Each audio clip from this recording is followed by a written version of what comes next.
When we transfer a site from .com to .org, we need to have our own hosting account and domain name purchased and set up before we can transfer our site.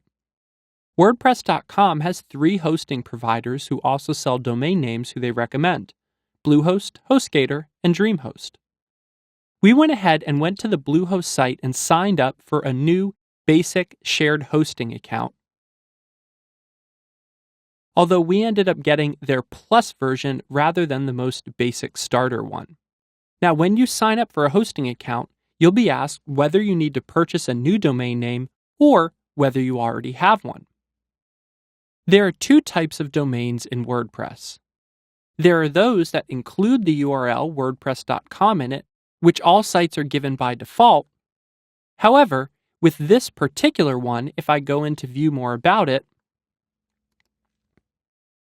I could see under the store and my domains that I have purchased an actual domain name for this account through WordPress.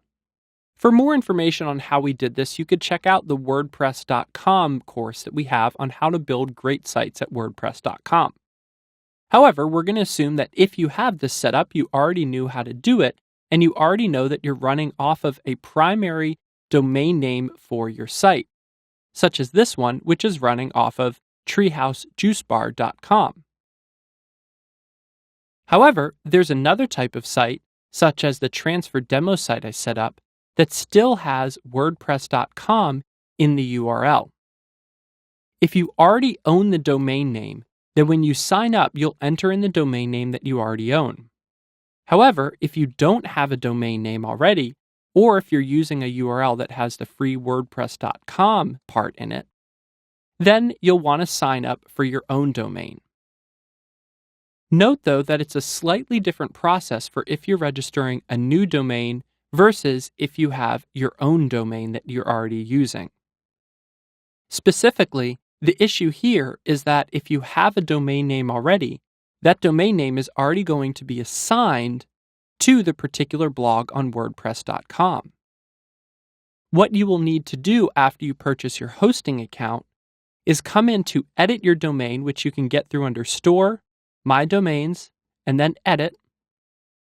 Click on click on Edit Name Servers, say Use Custom Name Servers, and then put in the name servers for your new hosting account.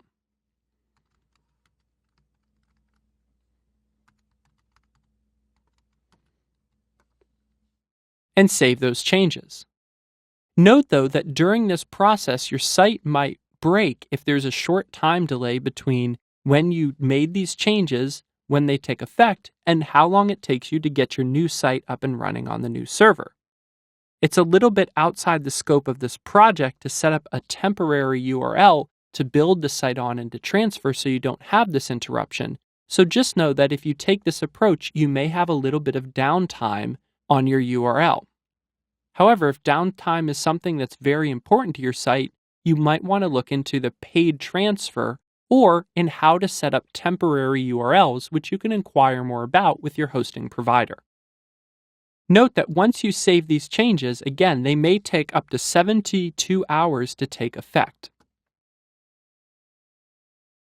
What we did for this demo project is work with our site wptransferdemo.com, and we bought the domain name wptransferdemo.com without the WordPress part in it.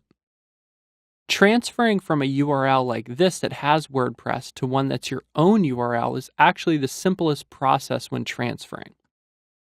Either way, once you sign up and have your hosting account, you're going to want to log in and look for what's called the WordPress one-click installer. We could find it on Bluehost by simply searching for WordPress. We'll then come in and click to install a new version of WordPress and choose the domain name that we want it to go with. Note here that what we're doing is we're actually installing WordPress and setting it up fully on our own server, and then we're going to look at transferring the content as a separate issue. So you're not actually copying over all the WordPress code from .com to .org, you're simply copying over just your content from one working version and installed version of WordPress at .com to a working and installed version of WordPress on your own hosting provider. You might want to go ahead and click on Show Advanced Options in order to update the name of the site, as well as your username and password. We'll go ahead and install this.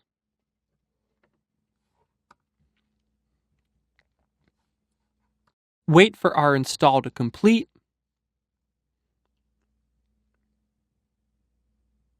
And now that we have our install complete, we could go ahead and go to the full URL for our page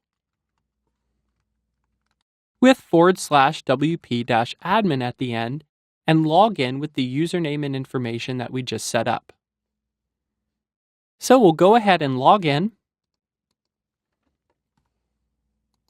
And now we have WordPress fully installed. Note though that depending on who your hosting provider is, your version of WordPress may look slightly different than this and not have things like the help section or marketplace or certain messages that you may see here or customizations with Bluehost specifically. However, what's important is that you have WordPress up installed on your own domain name before we begin the next process, which is beginning to back up and transfer over all of the content.